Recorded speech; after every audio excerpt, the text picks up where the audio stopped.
What's up, everyone, and welcome into another episode of Wizards Latest. I'm your host and DC sports fan, Ben Robertson, and on this page, we break down all the biggest headlines surrounding the Washington Wizards. So make sure you like and subscribe down below if you haven't done so already. Drop your comments with any thoughts you might have on the video or anything you want to hear me talk about in the future. Try to interact with you guys down in that comment section as much as I can. I appreciate all of the support, appreciate you tuning in every single day to the page. Remember, episodes dropping Monday through Friday. And jumping in today, I want to talk about the latest on the Jonathan Kuminga situation in Golden State, whether or not I think Will Dawkins has any interest in going after him. Want to weigh in on the jersey retirement conversation that sort of dominated Wizards Twitter over the last couple days, over this past weekend. Give you my take there. Then we'll chat about some more confident Trey Johnson quotes that are coming out and that I just love about this young rookie guard. And lastly, have the Wizards found their franchise player? Is that player currently on the roster? Let's talk about it. And again, let's jump in today, breaking down the Jonathan Kuminga situation in Golden State. As you guys may know, that has sort of slowed down or sort of stalled out there talks with Kuminga and the Warriors. I know some of you guys have asked, I've seen down in the comment section, should the Wizards be interested here? Should they go after the restricted free agent? Remember, Golden State has extended Kuminga a qualifying offer, but he hasn't accepted because A, he wants a bigger role with the team, and B, he wants to be paid like it. He feels like he's a star, potentially a superstar in the league, and wants things to sort of reflect that with his standing in the roster. So Golden State reportedly, earlier this summer, interested in shopping him in a sign and trade deal. Initially, they were seeking a first rounder and a young player back for Kuminga. Again, they haven't really got either the offer that they want out of that situation or from a team that they're really willing to work with. Kuminga hasn't been in a rush to accept anything. And again, down in the comment section over the last couple weeks, I've seen you guys asking, well, Kuminga's obviously a really talented young player. Why aren't we maybe interested in, swooping in and capitalizing on, kind of that situation and adding him to the young core? And my hesitation there would be the price tag, to be quite honest, that Kuminga is asking or is going to be looking for. And not just in a, sign and trade here as he's a restricted free agent, but moving forward. Again, he wants to be paid like a star, which means a $30 million plus type of contract. And I'm just not sure that moving forward, that is the maybe best course of action for Will Dawkins and co. Remember, next year, the whole thought or next offseason is about all the flexibility and all the cap space that this franchise might have. And I'm not sure having to pay Kuminga and maybe mess around with the luxury tax and add another $30 million player to the team this year. I know, Middleton, McCollum's contracts are expiring, but I'm just not sure that's how you ensure that flexibility. And my answer from, you, if you do want to go after Kuminga, is he an all-star, an all NBA type caliber player that you think maybe leads a team into the playoffs or on deep runs in his career? And while I think he's a nice young piece, I'm not sure that maybe that expectation for him is a realistic one. I know, a lot of people think his role in Golden State should have been higher or more elevated than it has been. But and while I know it's popular maybe these days to sort of bash on Steve Kerr, I'm not sure he's keeping a player, a superstar on the bench if he thinks starting him or playing him a much bigger role is going to help them win. I know a lot of people will point at that Timberwolves series where Kuminga played really well with Steph Curry missing most of the series, but also they lost in 5 games. So again, I'm just not sure that is the target or a path that the Wizards are going to go down, despite how maybe exciting it might be. So, next, I want to weigh in on the jersey retirement conversations that fans have sort of been chatting about. I've really seen, ramp up this past weekend.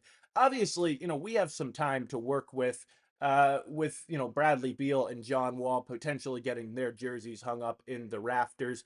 Wall obviously, has hinted maybe at trying to make a career comeback or return to the NBA.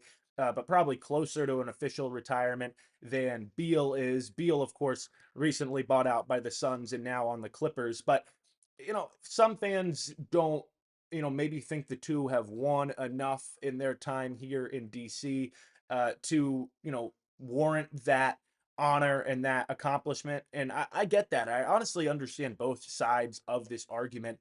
John Wall, individually, a 5-time All-Star, 1-time All-NBA, 1-time All-Defense, and a dunk contest champion for what's that's worth. Bradley Beal, a 3-time All-Star, 1-time All-NBA, averaged 23 points per game for at 1.7 straight years, 23 or more, that is. And of course, back to back 30 plus point per game seasons in his time here in DC. Part of those, awards and those individual accolades I listed, whether we like it or not, are based off of team success. Whether that's fair or not, I realize they're individual honors, but if two guys have similar stats and one player won 45 or 50 games and the other player was on a 30-win team, well, he's more likely to get more or higher all NBA recognition. That's just kind of how things go. And I get that, never making it past the second round, never winning 50 games. Fans are like, man, like, really? Like, this is the standard to get your jersey retired. I understand that. However, especially for fans of my era, those two guys were, I mean, just the dudes here in DC for, a better part of a decade and really were bright spots at a time where not everything was maybe so bright in DC sports with a couple of our football and basketball franchises. And speaking of football, I actually want to use a former commander, realize they weren't called that then, to actually make a comparison here. Just announced that Santana Moss, the former Washington wide receiver, would be added to the team's Ring of Fame. I actually think this is a really good comp in a different sport. Moss, a 1-time All Pro, 1-time Pro Bowl player, never was maybe the best receiver in the league, but locally, honestly, is kind of a legend. And again, was one of those bright spots in a dark era for the franchise. And while players have actually worn Moss's number since, 89 has been worn since, it'll be announced that forever in Northwest Stadium or wherever they'll play their future games or whatever that stadium will be called, Moss will be honored in the Ring of Fame.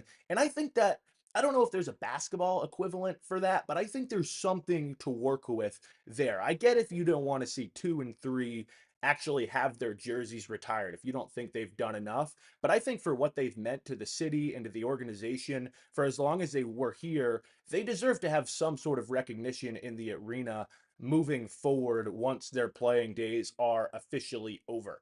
So, next, I want to chat about Trey Johnson and a clip I saw of him, again, that was circulating on social media over this weekend. It was originally posted by Overtime earlier this month, and then reposted again on Wizards Twitter and was making the rounds. It was of Trey Johnson and Atlanta Hawks rookie Asa Newell discussing who would win in a worldwide one-on-one tournament. Anyone can enter. Who would come out victorious? Of course, Trey Johnson said he would. He would be the winner. And whether you believe that or not, Asa was a little bit more modest. I continue just to love the confidence from this guy and the mentality that he has. And honestly, it got me. He included, bigs like Jokic and Giannis in his assessment. He did caveat himself by saying, I would play one game a day. I wouldn't be playing multiple games a day, but if I could do it like that, I think I'd have a good chance.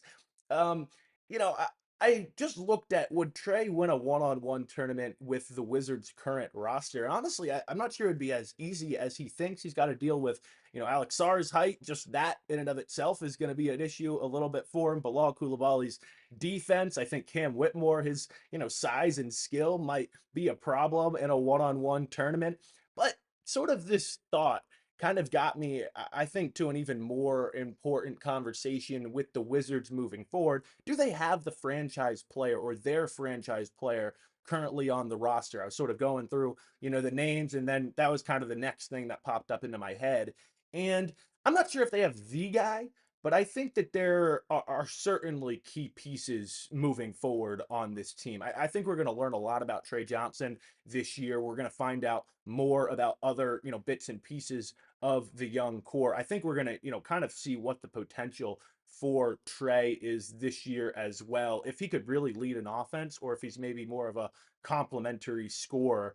But well, I do think that, NBA teams, and I'm going to use the two teams in the finals as good examples here. They obviously still need a catalyst and a leader offensively to lead the charge on most nights. But again, as we saw with the Pacers and the Thunder, it is not just one guy anymore that can dominate, the league or, carry you to the finals or to championships as we've maybe seen for many years in the NBA. And it's not even one guy, it's not even one or two guys, kind of the old classic super team, put a couple superstars together. You really have to have a machine with different cogs and pieces that can step up for you at different times. We saw with, again, the Thunder and the Pacers throughout their playoff runs, while they did have catalysts and leaders, certainly offensively, they also had different players step up in huge moments throughout both of their playoff runs. I think NBA players, again, are just too talented top to bottom now to not really have that. And coaches are just too smart. If you just have one guy that is dominating, they're going to figure out how to shut that guy down and, move on in a series. I want to continue breaking down everything Washington Wizards related right here on the page. Remember, episodes dropping Monday through Friday. I appreciate all of the support. Drop your comments down below. You can also hit me over on Twitter at Ben Robertson 32. Like and subscribe as well. And thanks for watching another episode of Wizards Latest.